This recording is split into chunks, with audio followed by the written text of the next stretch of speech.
Assalamualaikum warahmatullahi wabarakatuh. Alhamdulillahirabbil alamin. Wassalatu wassalamu ala asyrofil anbiya'i wal mursalin wa ala alihi wa sahbihi ajma'in. Alhamdulillah, hari ini kita belajar kembali mata pelajaran Al-Quran Hadis dengan tema ku berbagi infak dan sedekah. Namun sebelum kita mulai pembelajaran pada pagi hari ini, mari kita awali dengan membaca basmalah bersama-sama. Bismillahirrahmanirrahim. Semoga Allah memudahkan segala urusan kita dan diberikan ilmu yang bermanfaat. Amin Allahumma amin. Nah, tahukah kalian, nikmat yang diberikan Allah kepada manusia itu sangatlah banyak. Jika kita ingin menyebutkan nikmat-nikmat tersebut, niscaya tidak akan pernah dapat menghitungnya. Nah, salah satu nikmat yang diberikan kepada manusia adalah rezeki. Apa itu rezeki? Rezeki adalah segala sesuatu yang bermanfaat bagi makhluk hidup. Bisa berupa kecerdasan, harta, maupun kesehatan. Nah, lalu bagaimana cara kita mensyukuri nikmat tersebut? Ada kebagian hak orang lain dari rezeki yang kita dapatkan. Lalu, bagaimana makna berbagi dalam Quran Surah Al-Fajr ayat 15-18? Mari kita pelajari dalam video pembelajaran berikut ini. Nah, sebelum itu, masih ingat materi yang sebelumnya? Ya, tentang tajwid. Tajwidnya itu membahas apa? Membahas 1. Mad iwad, 2. Mad lain, dan 3. Mad arid bisukun. Kalau pertemuan sebelumnya kita membahas tentang tajwid, pertemuan hari ini kita akan membahas tentang Al-Qur'annya, yakni dengan tema ku berbagi infak dan sedekah dengan fokus Quran Surah Al-Fajr ayat 15-18. Adapun kompetensi dasarnya, 1. Menghayati bahwa infak dan sedekah dapat menyucikan jiwa dan menambahkan keberkahan. 2. Menjalankan sikap peduli kepada sesama. 3. Menganalisis Quran Surah Al-Fajr ayat 15-18. 4. Mendemonstrasikan hafalan Quran Surah Al-Fajr ayat 15-18 dan menyimpulkan keterkaitan Quran Surah Al-Fajr ayat 15-18 dengan fenomena sosial tentang infak dan sedekah. Sekarang kita masuk pada materi infaknya. Infak secara bahasa adalah anfaqo yunfiqu, yang berarti membelanjakan atau membiayai yang berhubungan dengan perintah-perintah Allah.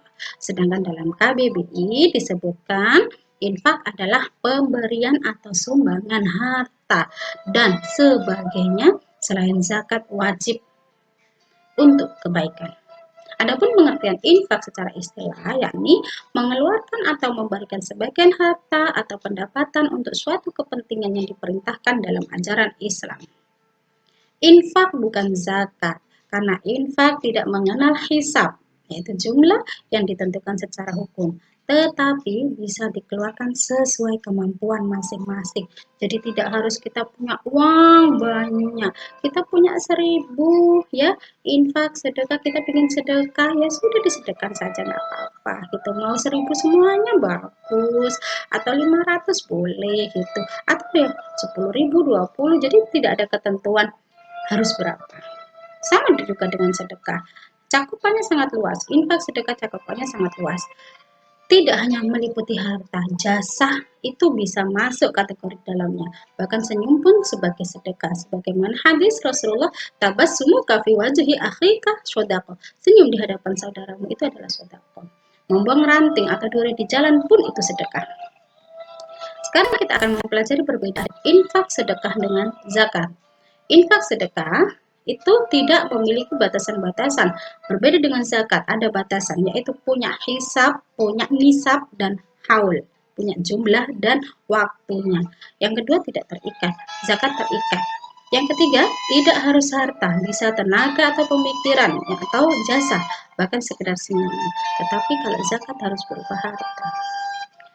Yang keempat, tidak harus diberikan kepada mustahik.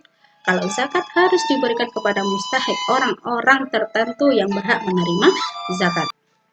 Selanjutnya, ketentuan infak dan sedekah. Ayat yang ke-15, fa'ammal insanu idza mabtalahu rabbuhu fa akramahu wa na'amahu fa yaqulu rabbi akraman. Artinya, adapun manusia apabila Tuhannya mengujinya lalu dia dimuliakannya dan diberinya kesenangan, maka dia akan berkata, Tuhanku telah memuliakanku. Namun sebaliknya, fa amma idza mabtalahu fa qadara alaihi rizqahu fa yaqulu rabbi ahanan. Adapun bila Tuhan mengujinya, lalu membatasi rezekinya, maka dia berkata, Tuhanku menghinakan. Kala, kata Allah, sekali-kali tidak demikian. Balla tukrimunal yatim. Sebenarnya kamu tidak memuliakan anak yatim. Wala tahaduna ala tu'amil miskin. Dan kamu tidak saling mengajak memberi makan orang miskin. Adapun mufradat dari Quran surah Al-Fajr ayat 15 dan 18 seperti berikut. Fa'amma adapun al-insanu manusia idza apabila ibtalahu mengujinya rabbuhu Tuhannya fakramahu dia muliakannya wa na'amahu diberinya kesenangan fayaqulu maka dia akan berkata akraman memuliakanku faqadara membatasinya rezekinya ahanan menghinakanku kalla sekali-kali tidak bal sebenarnya kamu la tukrimuna tidak memuliakan al yatima anak yatim wala tahaduna tidak saling mengajak tu'amil miskin memberi makan orang miskin. Sekarang kita akan menganalisis isi kandung Quran surah Al-Fajr ayat 15 sampai 18 satu persatu. Pada ayat 15 ya Ibnu Katsir mengatakan bahwa sesungguhnya ayat itu adalah pengingkaran Allah terhadap orang yang menganggap bahwa banyak rezeki adalah sebuah kemuliaan. Karena apa? Rezeki itu bisa jadi bentuk ujian. Kalau kita mendapat rezeki yang banyak, apakah selanjutnya kita akan tetap taat atau justru kita lupa karena kita punya rezeki yang banyak tadi? Ayat ke-6 ini kebalikannya.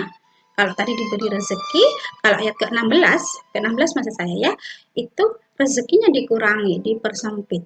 Nah, ini kemudian mereka mengatakan fayaqulu rabbi ahanan Tuhanku telah menghinakanku. Bukan, itu bukan kehinaan, tetapi itu sebuah ujian. Kalau kita mendapat kesempitan rezeki, maka kita harus bersabar. Kan itu ujian, kita bisa bersabar atau tidak. Gitu. Di sini sungguh banyak dan sedikitnya rezeki itu Allah yang mengendaki. Dalam kondisi seperti ini, hendaklah manusia bergantung hanya kepada Allah. Jika banyak rezeki, ingat harus bersyukur dan berbagi. Dan jika sedikit rezeki, maka harus bersabar dan tidak menyalahkan siapapun. Ayat ke-17. Quran surah Al-Fajr ayat 17. Kala Allah berkata sekali-kali tidak bala tukrimunal yatim. Sebenarnya kamu yang tidak memuliakan anak-anak yatim. Allah memerintahkan kita memuliakan anak-anak yatim. Bahkan Rasul pun bersabda yang artinya sebaik-baik rumah seorang muslim adalah rumah yang di dalamnya ada anak yatim yang diasuh dengan baik. Namun seburuk-buruk rumah orang Islam yang di dalamnya ada anak yatim yang diperlakukan dengan jahat. Na'udzubillah min syarri dzalik. Orang yang menyayangi anak yatim itu sangat mulia. Besok di akhirat, kelak di akhirat akan bersanding dengan Rasulullah, berdekatan dengan Rasulullah. Sebagaimana hadis yang disabdakan oleh beliau, ana wa kafilul yatim fil jannah. Ya, saya dan orang-orang yang memelihara anak yatim, saya dan orang-orang yang memelihara anak yatim di surga itu seperti ini. Wa asyara sababa wal wusta.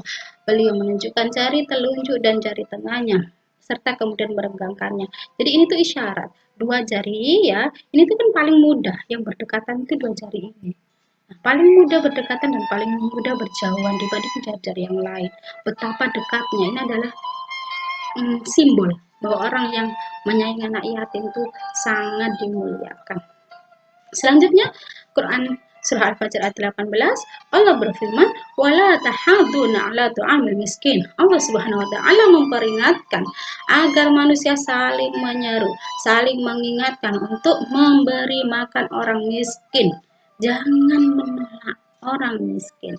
Orang-orang yang tidak menyantuni anak yatim pada ayat 17 tadi dan tidak menyeru memberi makan orang miskin pada ayat 18 ini termasuk pendusta agama. Sebagaimana pada Quran surah Al-Maun ayat 1 sampai 3. Ara'aital ladzi yukadzibu biddin? Tahukah kau siapa itu yang mendustakan agama? Fadzalikal ladzu'ul yatim, yaitu orang yang menghardik anak yatim, wala yahuddu ala ta'amil miskin, dan orang yang tidak menganjurkan memberi makan orang miskin. Oke, terima kasih. Itu materi yang bisa buku disampaikan. Semoga kita bukan termasuk orang-orang yang mendustakan agama dan kita besok bisa bersanding dengan Rasulullah di surga dan berdekatan dengan beliau.